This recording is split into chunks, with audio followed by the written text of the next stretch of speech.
Welcome to Dan Really Likes Wine, and this week a celebration of Shiraz, or Syrah, or Syrah, or Shiraz. It really is an act of semantics. Syrah sometimes refers to a slightly smoother, slightly more refined wine. Shiraz, a little spicier, the style to which we're perhaps a little more accustomed in South Africa, but by and large they really are the same thing. What matters is how much the individual wine does for you as a drinker, and we've got 4 of them this week that hopefully you'll find as enjoyable as I do.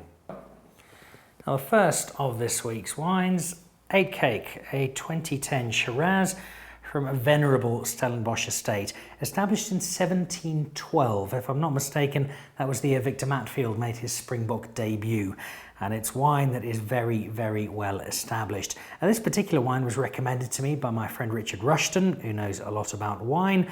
Now, we opened a bottle last weekend at a braai, 4 bottles later, and I had to fight off everybody at the braai from trying the last 2 because I needed at least a couple to put onto the show. And so that's what we'll start with today. Beautiful, beautiful estate. I was there earlier this year. The old Cape Dutch architecture. I've got a couple of friends who are married there. It's a beautiful place to visit with wines to match.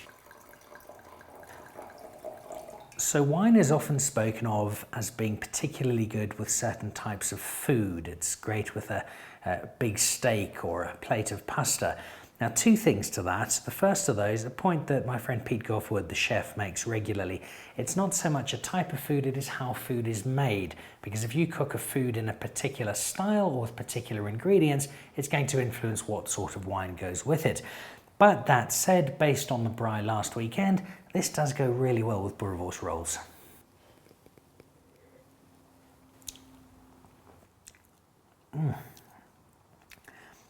But before the Uitkyk winemaker or my friend Richard Rushton chased me down to berate me for placing their rather nice Shiraz in the category of boerewors roll, well, it belongs there in terms of it being a South African classic, because this is a really old South African estate. But this is a very elegant Shiraz. And I often feel the spice element of Shiraz is slightly over-exaggerated. That said, this does sit on the palate with just a little bit of electricity. It does just burst and pop a little bit. But below that, it's a smooth ride of wine that just flows over the palate. It's 6 years old now. That's a really good age, I find, for many South African wines. They've found their feet, they've had some time to catch their breath, and are just drinking beautifully. Colour on this, it's a lovely ruby colour. It's a nice rich wine. It's a really good Shiraz, and it's not overly expensive. It's not much more than 100 Rand or thereabouts. So a good wine to have at hand for a few bottles, friends around for a braai, but also equally good for a really nice meal. Couple of candles, couple of bottles of this. And yeah, if you're looking to start a family, here's a good start. From the heart of old Stellenbosch to Tulbagh, far smaller, far quieter, but also home to some lovely wine. And in this case, home to Rakes private cellar. They're not a huge number of estates, wine farms and cellars in Tulbagh, but the ones that are there I find are lovely. It's a place I always enjoy visiting. Right next door to Rakes is Manley, who makes some gorgeous red, and I don't think I'd celebrated nearly enough. You're not too far from Sarensburg, from Krona, from Tienerskral, and then you've got Rakes themselves. They don't make a huge variety of wine. They make some terrific Pinotage, some lovely Chenin Blanc, and a collection of Shiraz that I've always really enjoyed. A very simple label, and that speaks a lot to their wine. It's simple, well-made wine that's there simply for the intent of enjoying it. So historically, Tulbagh has been a white wine area. It's, I think, the oldest white wine producing area in South Africa. Then they had a major earthquake, things got changed around, they started making red and discovered they were actually quite good at it. And Rakes have tapped into that extremely well. Another great estate to go and visit, lovely tasting room.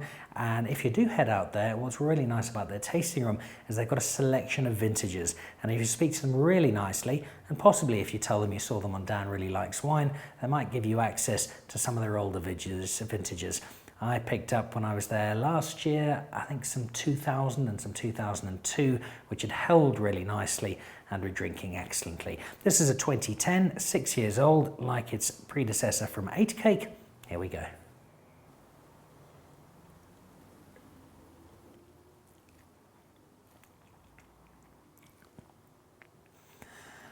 one of the reasons I love doing this, other than I get to drink lots of really cool wine and justify it by putting it on a television show, is that you experience such a variety of wine and the terroir and the winemakers and the cultures. And here you've got the same varietal. It's also a Shiraz. Why doesn't it taste the same? Well, for all the reasons I've just mentioned. And here you've got a wine, it's slightly fruitier, it's slightly stronger, it's got that little bit of a nip on the palate, just reminding you that it's there. And a wine that is crying out to take on a really strong dish, some really strong food, and see who comes out on top. The Rake make a lot of good Shiraz, they get celebrated for it, and 2010 is another strong example. So those are two very pleasant bottles of Shiraz, and I'll be happy to drink them at any point. But the other two bottles of wine we have for you this week are not just two of my favourite Syrahs or Shirazes, but two of my very favourite bottles of South African wine. They are both outstanding, they're both in high demand, and luckily enough, I happen to have a bottle of each. And the first of them comes from Elgin, Almenkerk. Almenkerk is the name of the family, and it's not South African, as you probably guessed. Almenkerk is Belgian. Now, up until this point, Belgium's been best known for Tintin, Jean-Claude Van Damme, Hercule Poirot, and monks who make lots of very nice beer. To that list of Belgian success stories, add Joris Almenkerk, who came over from Belgium, made his home in South Africa, Stellenbosch I think, decided he rather liked the idea of becoming a winemaker, and so studied from scratch. And he's now making some quite extraordinary wine. There's a lot of interest in his Chardonnay, but it's this, his Syrah, that's magnificent. So what I really like about what Joris and Natalie and the Almenkerk team have done is they held back a vintage. When a wine does really well, the pressure is on to get it out there as quickly as possible and take advantage of a big name. But what that means is it doesn't always have the time that it needs to show its best. And so commercially risky, but Joris held his wine back, and in the long term it pays off if your wine is good enough. And that has proved to be the case, and I'm not sure Belgium has had a better wine story than this.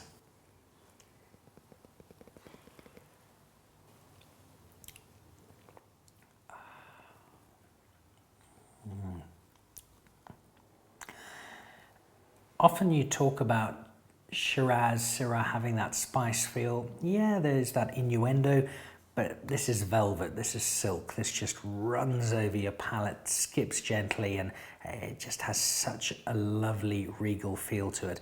And that's probably only going to increase as it gets just a little bit older.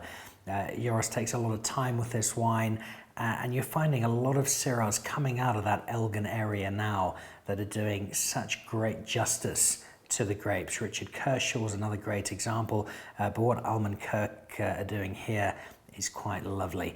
They don't make a lot of this. If you can find some, get hold of it very quickly.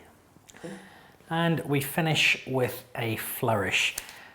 Packaging that is becoming increasingly familiar to wine aficionados across South Africa. The Luddite from Bot River. Niels Verberg has travelled the world. He's made wine in Australia, in France, in Chile. He's even made some wine in Greece, and that appeals to me because my wife is Greek. But happily, he and his wife Penny are back in South Africa, and they're making small quantities of extremely good wine. The Luddite, as the name suggests, is made by people who don't favour technology or newfangled methods. They really believe in the passion that goes into winemaking.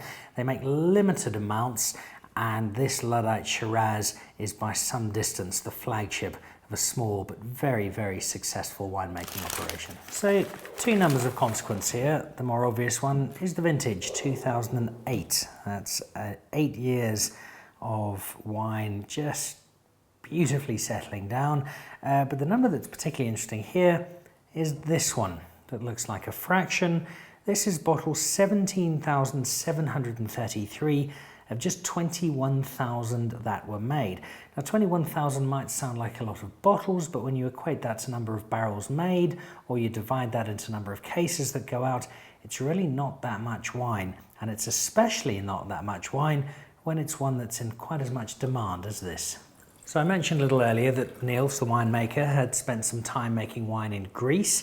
I've only met one Greek winemaker before, my wife's uncle Yori, who is the loudest person on earth. He sounds like a human vuvuzela, and he makes white wine, Retsina, in an old plastic oil barrel in his garage in his village in Greece. It's actually surprisingly drinkable, but I think based on the fact that Neil spent a bit of time there, I'll make him the second winemaker I've encountered from Greece and see how this compares to Theoioris Retsina from his plastic barrel in Mavrobati.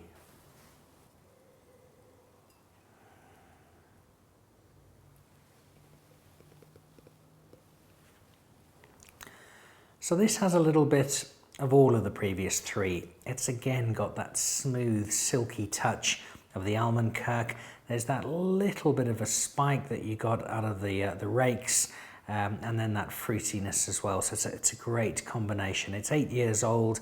It's settled beautifully. The colour is quite delightful, and it's wine that's made with a great deal of passion, a great deal of care, and a great deal of experience. Niels has been all over the world making wine. He's found his home in Bot River, and it's very much the right place for him to be if this is what he's producing. So there we go, a Shiraz, a Syrah, a Shiraz, a Shiraz, call it what you like. It's great wine when it's made well, and these are 4 terrific examples. Not easy to get hold of, but you can. In the case of the Luddite, there's the Peregrine Farm stall, where you also get the best Springbok pie on earth. Your alternative option, danreallylikeswine.com. The guys at Port to Port will have the wine delivered to you nice and quickly, and you can enjoy some of the finest Syrah and Shiraz on the planet. Cheers.